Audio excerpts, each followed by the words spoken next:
இயேசுவுக்கே புகழ்.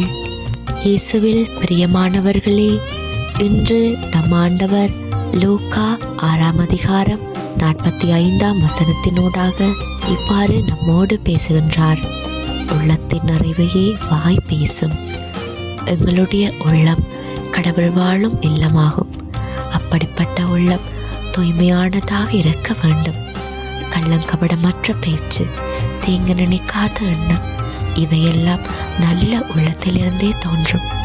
பிரியமானவர்களே, நாங்கள் எந்த அளவுக்கு மனதாள நிறைவு பெற்றிருக்கின்றோமோ அதிலிருந்து உருவாகும் சொல்லும் செயலும் நல்லதாகவே இருக்கும்.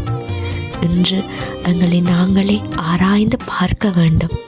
நிறைவான உள்ளத்தோடு நாங்கள் இருக்கின்றோமா என்று. எத்தனை பேருடைய மனம் தவறான எண்ணங்களை கொண்டிருக்கின்றது.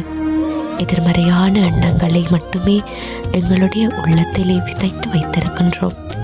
அந்த விதையிலிருந்து உருவாகும் துளிர்கள் எல்லாம் அதே போலதான் இருக்கும். இதே போல நாங்கள் வாழ்ந்து கொண்டிருப்போமானால் எங்களுடைய வாழ்க்கை அர்த்தமற்றதாக போய்விடும். எங்களுடைய உள்ளம் ஆண்டவர் குடிகொள்ளும் இடம் என்பதனால் முடிந்தவரை நல்லவற்றை மட்டுமே விதைத்து அறுவடை செய்வோம். சில நேரங்களில் நாங்கள் மற்றவர்களோடு பேசும்போது வார்த்தையால் அவர்களை காயப்படுத்தி விடுவோம். பொறாமையோடு செயற்படுவது, பழி வாங்குகிற எண்ணம், இவையெல்லாம் தீயோர்களிடமிருந்தே வரும். ஆண்டவர் இவற்றை அறவறுக்கின்றார்.